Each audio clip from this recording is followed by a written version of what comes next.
एक बार की बात है, एक गांव में टोनी चिड़िया और उसका एक छोटा बच्चा मुन्नू रहता था। दोनों ही माँ बेटे बहुत ही खुशी से रहते थे। उनके पास में ही उनका एक पड़ोसी लाडो चिड़िया भी रहती थी, जो कि टोनी चिड़िया को बहन की तरह मानती थी। एक बार ऐसा समय आया कि उनके जंगल में दाने की बहुत ही कमी हो गई। वो भूखमरी के मारे पंछियों की हालत खराब हो रही थी। वहीं दूसरी तरफ टोनी चिड़िया भूखी रहकर अपने बेटे मुन्नू को खाना खिलाती थी, लेकिन खुद खाना नहीं खाती थी। कुछ दिन खाना न मिलने के कारण उसकी हालत खराब हो गई थी। अरे बहन, तुम्हारी तो हालत बहुत ही खराब हो गई है। तुम खुद तो खाना खाती नहीं हो, मुन्नू को ही खिलाती हो। अरे हाँ बहन, मैं इतना ही खाना जुटा पाती हूँ जिससे कि मैं सिर्फ मुन्नू का ही पेट भर सकती हूँ।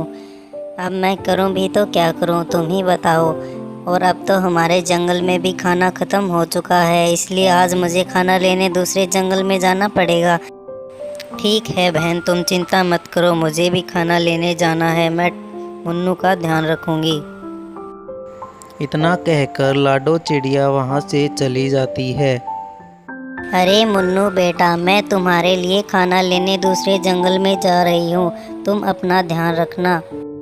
टोनी चिड़िया की हालत खराब थी, लेकिन वो मुन्नू से इतना प्यार करती थी कि उसके लिए कुछ भी करने को तैयार थी।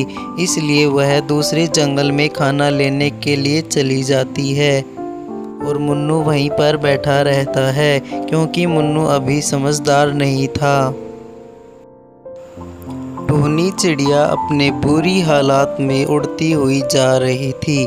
कमज़ोरी की वजह से उसे चक्कर आने लगे और वह धड़ाम से नीचे गिरकर बेहोश हो गई और तड़पने लगी, लेकिन उसे संभालने वाला वहाँ पर कोई नहीं था।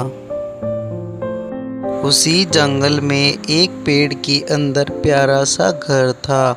उस घर के अंदर दो भालू भाई रहते थे, जिनका नाम डब्लू और बबलू था।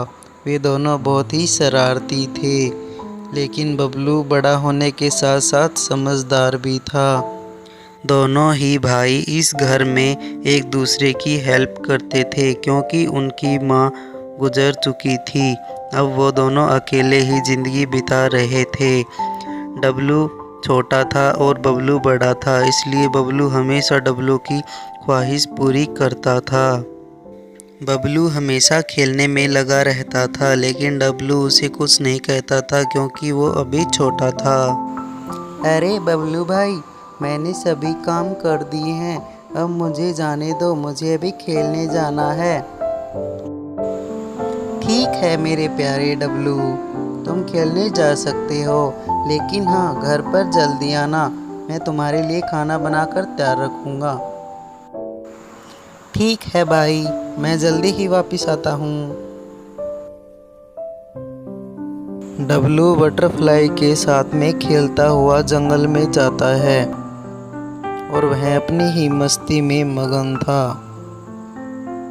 तभी उसे चिल्लाने की आवाज़ आती है और वह भागा भागा वहाँ पर जाता है, तो वह देखता है कि वहाँ पर एक चिड़िया घायल पड़ी हुई है, जो कि टोनी चिड़िया थी। अरे इस बेचारी चिड़िया को तो देखो, इसकी हालत कितनी ख़राब है और ऊपर से ये बहुत ही घायल भी हो चुकी है। अब मैं करूँ तो क्या करूँ? चलो एक काम करता हूँ, मैं इसे उठाकर घर ले चलता हूँ, भाई इसका इलाज ज़रूर कर देंगे।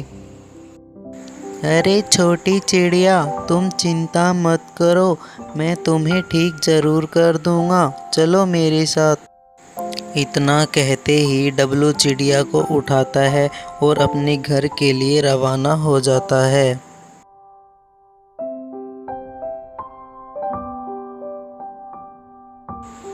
डब्लू चिड़िया को कुछ पानी पिलाता है, तब जाकर उसे कुछ होश आता है और वह चिड़िया से कहता है, अरे छोटी चिड़िया, कौन हो तुम और तुम्हारी ये हालत कैसे हुई? सर पर चोट लगने के कारण टोनी चिड़िया सब कुछ भूल चुकी थी, इसलिए उसे कुछ भी याद नहीं था। वह कहती है, मुझे नहीं पता मैं कौन हूँ। और इतना कहते ही टोनी चिड़िया बेहोश हो जाती है। अरे ये चिड़िया तो बेहोश हो गई, अब मैं इसका क्या करूं? चलो मैं कालू डॉक्टर के पास चलता हूं, वही अब इसका कोई इलाज कर सकता है। दूसरी तरफ लाडो चिड़िया मुन्नू का ख्याल रखती है। अब उसके ऊपर ही सारा दायित्व था, इसलिए वह उसको खाना खिलाती थी। कुछ खुद खाती थी, कुछ उसको खिलाती थी और अपना गुजारा करती थी। मुन्नू के साथ साथ लाडो चिड़िया को टोनी चिड़िया की भी बहुत फिक्र होती थी और सोचती थी कि पता नहीं वो ठीक भी है या फिर नहीं। तभी डब्लू कालू डॉक्टर के पास जाता है और कहता है, अरे कालू काका, आप मेरे साथ चलिए। मुझे एक चिड़िया मिली थी जिसकी हालत ख़राब है और वो याददाश्त भी खो चुकी है। आप जाकर उसे ठीक कर दीजिए। इतना कहने के बाद कालू कौवा और डब्लू दोनों घर पर आ जाते हैं और कालू कौवा चिड़िया को चेकिंग करने के बाद कहता है, डब्लू, चिंता करने की कोई बात नहीं है। ये चिड़िया जल्द ही ठीक हो जाएगी। इसे आराम की ज़रूरत है और कुछ दिनों में इसकी याददाश्त भी वापस आ जाएगी। इतना कहकर कालू कौवा वहाँ से चला जाता है।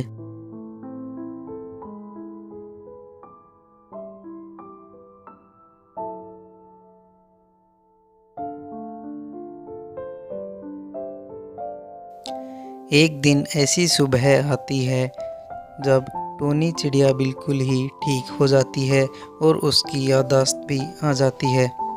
वह कहती है, तुम्हारा बहुत बहुत धन्यवाद भालू भैया, मुझे ठीक करने के लिए। अब मैं मेरे घर जा रही हूँ। मेरा बेटा इंतज़ार कर रहा होगा, पता नहीं वो कैसा होगा।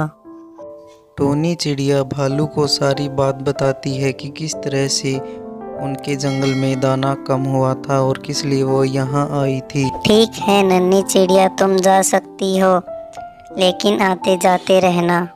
इतना कहते ही टोनी चिड़िया अपने जंगल की तरफ रवाना हो जाती है। अब टोनी चिड़िया अपने मुन्नू के पास आती है और रो रो कर उसे सारी बातें बताती है और अब उनकी ज़िंदगी में खुशियाँ ही खुशियाँ थी। अब तीनों पंछी मिलकर अपनी ज़िंदगी व्यतीत करते हैं। तो दोस्तों, इस कहानी से हमें ये शिक्षा मिलती है कि हमें हमेशा हर किसी की मदद करनी चाहिए। क्या पता ऐसा बुरा वक्त हमारे पास भी आ जाए।